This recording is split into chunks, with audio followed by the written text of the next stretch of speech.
ticket না করে চলে আসবে তো বলছেন ডিক্টেটরশিপ দেশে বাস করছেন নাকি ডেমোক্রেসিটা মেনটেন করুন চলে আসবেন আর দিয়ে ট্রেনে এরকম একটা হ্যাজার্ড একটা ক্যাওয়াস সৃষ্টি করছেন অন্যের টিকিটে চলে আসবেন আপনি দেখাতে পারছেন না আপনি টিকিট দেখান আপনি হচ্ছে যথাযথ লিগাল টিকিটটা দেখান টিকিটে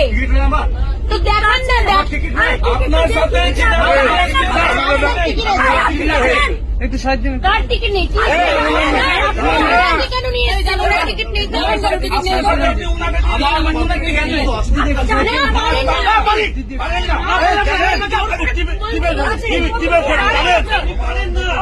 আপনি টিকিট না করে চলে আসবেন